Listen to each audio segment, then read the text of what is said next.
Good morning, I'm Maiki Oreta. You're watching Basis Points, where we dive deep into the numbers and the stories that drive our economy and shape our world. All eyes now are on the Bangko Sentral ng Pilipinas as they're set to hold a key policy rate meeting today. The central bank is expected to initiate a rate cut cycle due to growing pressure to align with potential interest rate reductions by the U.S. Federal Reserve. Several financial institutions are predicting a 25 basis point rate cut. While July's inflation rate unexpectedly surged to 4.4%, analysts believe that this is a temporary supply-side issue that won't derail the BSP's plans to ease interest rates. But BSP Governor Eli Remolona has said that the central bank is always open to any off-cycle moves. The Philippines gets its second A-level credit rating from a debt watcher based in Japan. The Rating and Investment Information Incorporated upgraded the country's rating from BBB+ with a positive outlook to a minus with a stable outlook. The agency cites what it says are the Philippines' macroeconomic stability, high economic growth path, and favorable fiscal outlook as the reasons for that upgrade. R&I points out that the Philippines' growth trajectory is high relative to major economies in Southeast Asia. The country achieved its first A rating in 2020 from Japan's credit rating agency, or JCR. Over in the United States, the latest inflation figures are out. After advancing to 3% in June, the consumer price index declined slightly to 2.9% year-on-year in July. Economists, however, forecast the CPI staying at 3%. On a monthly basis, the index rose to 0.2% after falling 0.1% in June. The new inflation figures cement expectations of the U.S. Federal Reserve cutting interest rates next month. But markets are split between the size of that cut. Some expect a reduction of 25 basis points, while others expect a 0.5 percentage point cut. U.S. stocks edge higher following the release of encouraging inflation data, but trading action was generally subdued on Wall Street, with many investors still on summer vacation. The Dow Jones Industrial Average rose 0.6%, while the tech-heavy Nasdaq posted its fifth straight daily gain. However, limited as the shares of Google's parent firm, Alphabet, pared down those gains. Alphabet's shares dropped 2.3% on reports that the U.S. Department of Justice is considering options that include breaking up the online search engine.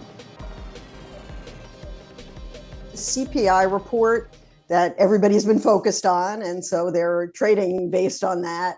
I think it came in not too hot, so it wasn't high enough to kind of regenerate concerns that the economy is not slowing down. And it wasn't low enough, I think, to generate a concern that, wow, maybe we really are in a recession. So it didn't confirm this so-called triggering of the SOM rule from last week with the jobs report. And so I think, it's not, investors are still, kind of trying to make sense of what it is, and it's not too hot and not too cold. Over in the United Kingdom, inflation rises less than expected, but above the Bank of England's target. The figure was at 2.2% in July, slightly below analysts' forecasts of 2.3%. It, however, dashed the central bank's expectations that the headline inflation will remain at 2%, as reported in both May and June. The Office for National Statistics attributes the increase to housing and household services. Meanwhile, the soft consumer prices data also boosted investor sentiment as London stocks advanced for a fourth straight session. Now, the latest inflation figures strengthen bets that the Bank of England will cut interest rates at its next policy meeting. Elsewhere in the world, people in Argentina are feeling both hopeful and weary as monthly price increases in the country dip to their lowest level in 2 years. Argentina's inflation in July came in at 4%. This is its lowest level since 2022. But in the 12 months through July, that figure topped 263%, making it the highest recorded in the world. Argentina's president has imposed tough austerity measures to tame inflation, bolstering the state's finances and allowing the central bank to build its reserves. On the flip side, though, it slowed economic activity and increased poverty levels. We're taking a quick break. Please stay with us as we dive deep into the numbers and the narratives that matter most to your bottom line.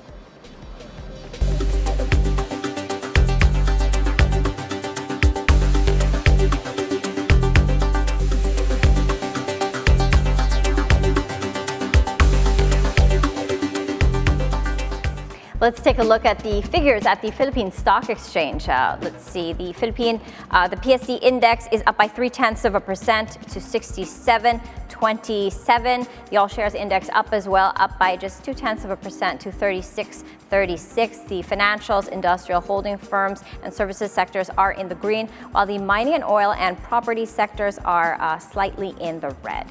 Now, to help us make sense of these numbers, we're joined by Mike Bengson. He's the Equity Research Principal at AIA Investment Management and Trust. Hi, Mike. Good morning, and thanks for joining us. Good morning, Maiki, and good morning to your viewers as well.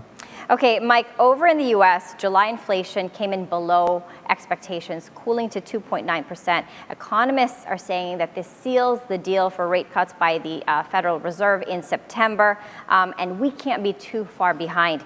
Now, this sets the context for the Bangko Sentral, which will be meeting this afternoon just to talk about interest rates. As an equity analyst, how central are these decisions to your analysis?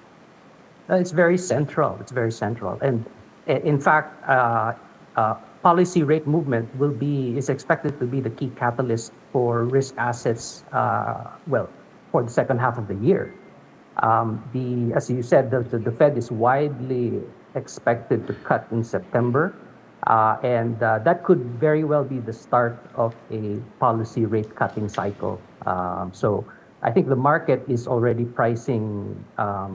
I think it's already 4 cuts for the Fed this year, right? Which could be overdoing it. Our base case is lower than that.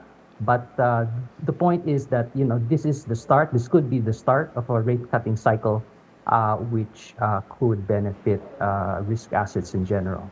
Okay, that's correct. A lot of people are trying to figure out what that cut is going to be, how much of a cut, when that's going to start. But I think the bigger picture is that we're shifting from a high interest rate environment to taking a less hawkish, more dovish stance on monetary policy in general. When we talk about the economic cycle, Mike, can you tell us about what this means? The restrictiveness of the current policy environment and how, talk to us about the need to shift into a looser stance in general. Yes. So I mean, if you recall, monetary policy has tightened in the last, more than 12 months in response to rising inflation, if you recall, right? And we've come to a point where policy rates are quite restricted, both in the U.S. and in the Philippines as well, to the point that it is now starting to affect economic growth. So with policy rates at, I would say, multi-year highs, we are seeing the impact on certain parts of the economy already.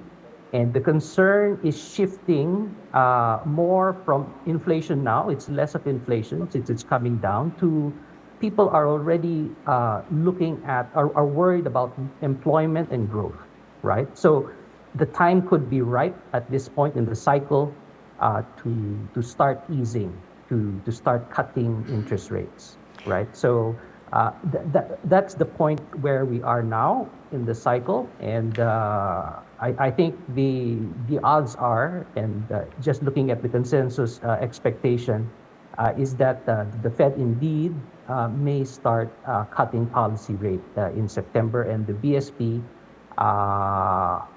The timing is still a bit of a question mark given statements by the BSP governor recently in the Senate hearing. But I think that's just timing. I think once the Fed starts cutting, and there's a high likelihood, as I said, the expectation is that the BSP will not be far behind. Correct. Can you tell us why the BSP cannot be too far behind? We need to move in tandem with the U.S. And it's not just us. A lot of central banks need to move in tandem with the U.S. Can you talk about this and the importance of this to the trade balance? Well, yes. So I think that, first of all, given recent statements, right? I mean, we're coming off, if I may mention first the recent inflation number, which was above expectation. It's just the optics of it as well. Coming from a hot print like that and GDP coming in line for the Philippines at 6.3. And of course, we've had the concern as you're suggesting on the currency as well. The discussion of in previous months that the Fed, that the BSP may cut ahead of the Fed. Some took as the reason for the weakening of the peso. I think months ago. So it's a bit of a balancing act for the BSP, although the fundamentals, there is good reason for the BSP to cut, given the expectation that inflation is likely to slow down in the Philippines because of the rice tariff cut, as well as the high base effect as well last year. We think that it's a bit tricky because they will have to take into account what the Fed does first, because in that likely event that the Fed does not cut in September, that's going to cause problems, and it may factor into the decision-making of the BSP as well. So it's really the consideration on the currency and the fact that historically the BSP has always put a spread above the federal funds rate when setting the policy rate in the Philippines. Okay, now taking a look at where we are now, historically valuations, we're low. Historically valuations are low now. We're at 67.27 right now. Where are we now and where are we headed given this regime of lower interest rates in the US and in the Philippines? We're just at the cusp of that. And where do you see this taking the market through to the end of the year? Yeah, so I think you're referencing the Philippine index, right? So you're right. If you look at the PEs of the PSEi, they're at historically low levels, right? This combined with the fact that we may be entering a rate cutting cycle could mean that the index, which has been sort of moving higher in the last few days, could continue to move higher as we end the year. So the second half for us, I think, looks promising in terms of market gains. We are looking at the index moving to at least the 7,000 level by the end of the year. The catalyst being really the Fed rate cut in September. Once that starts, we think that's going to be a positive for the market here. Okay, that's all the time we have for now. Mike Bengson, thank you so much for joining us this morning. Thank you. Okay, now we're taking a quick breather. Basis points. We'll be right back.